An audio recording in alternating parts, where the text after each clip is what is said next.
Prophet Abraham is a pivotal figure in Judaism, Christianity and Islam. There's a lot of overlap in the stories about Abraham in the Qur'an and Bible, but it is only the Qur'an that reveals knowledge about ancient Babylonia that until recently has remained hidden from mankind, lost in time.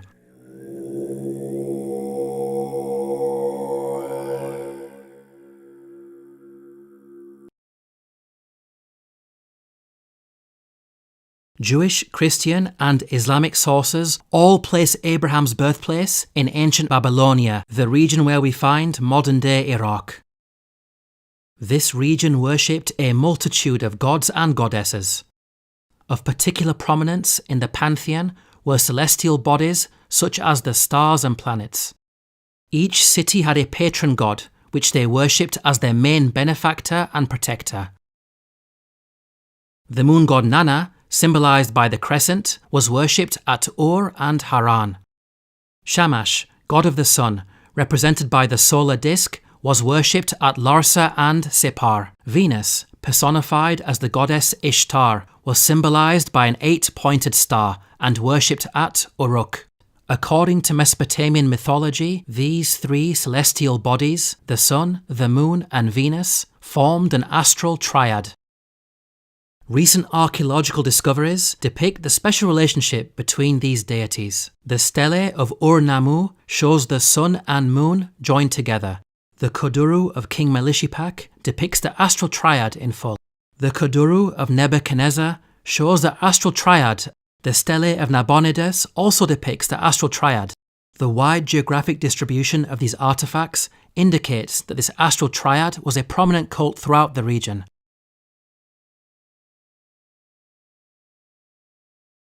The Qur'an informs us about some very specific details with regards to the idols that Abraham's people worshipped. فَلَمَّا جَنَّ عَلَيْهِ اللَّيْلُ رَأَى كَوْكَبًا قَالَ هَذَا رَبِّي فَلَمَّا أَفَلَ قَالَ لَا أُحِبُّ الْآفِلِينَ فَلَمَّا رَأَى الْقَمَرَ بَازِغًا قَالَ هَذَا رَبِّي فَلَمَّا أَفَلَ قَالَ لَئِن لَّمْ يَهْدِنِي رَبِّي لَأَكُونَنَّ مِنَ الْقَوْمِ الضَّالِّينَ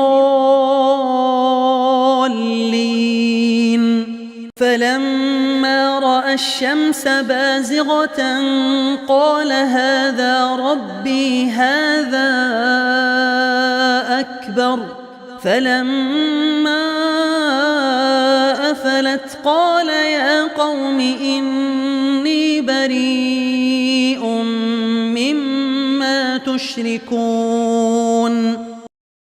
We can see the Qur'an draws our attention to their worship of the sun, moon and a third idol. Note the details provided about the third idol.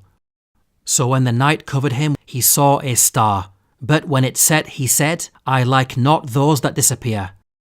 The word translated here as star is the Arabic word kawkab, which carries the meaning of celestial object and can be used to refer to a star or planet. The Qur'an tells us that at the onset of nightfall, this celestial object appeared for only a brief amount of time. This description of the third idol matches the characteristics of the goddess Ishtar. One of her names was the evening star because she personified Venus, a planet that appears for only a brief amount of time in the evening. We can see that the Qur'an's claims about the idolatry of Abraham's people is accurate in light of what we know historically about the cult of the astral triad.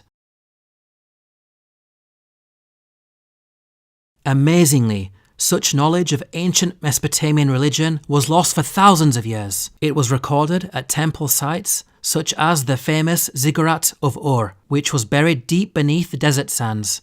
The temple was only rediscovered in the early 20th century, thanks to the excavation efforts of archaeologists such as Sir Leonard Woolley. Even the Sumerian language that these ancient artifacts were written in was unknown. It became a dead language around the 1st century, forgotten until the mid-19th century. In light of these facts, how could Muhammad, peace and blessings be upon him, have accessed such knowledge, given that he lived in the 7th century? The only source of knowledge about Abraham that would have been readily available would have been the Bible-based stories and Jewish legends in circulation. If we examine the Bible, we find that it's silent on such details. Long ago your ancestors, including Terah, the father of Abraham, and Nahor, lived beyond the Euphrates River and worshipped other gods. We can see that it makes no mention of specific idols that were worshipped. They are simply referred to as other gods. Regarding the Jewish legends that predate the Qur'an, one of the stories found is as follows. And a voice came into his heart, saying, "All the signs of the stars and the signs of the sun and moon are all under the Lord's control." While this account does reference the sun and moon, note how it mentions stars in the plural. We can see that Jewish legend has a general awareness of their worship of celestial objects, but it lacks the specifics of the astral triad in the Qur'an. In another Jewish legend about Abraham, we find mention of the worship of elemental gods. "Behold, the fire is more worthy of honour than all things formed. But even more worthy of honour is the water, because it conquereth the fire. But even it I do not call God, because it is subjected to the earth." Nowhere does the Qur'an mention that Abraham's people worshipped the elements of fire, water or earth. Now if the Qur'an did copy from such an account, then it would have included the mention of these elements, but it never does. These examples make it apparent that Jewish legends were also not used as sources by the Qur'an. Now it's important to point out that some of the deities did spread outside the region.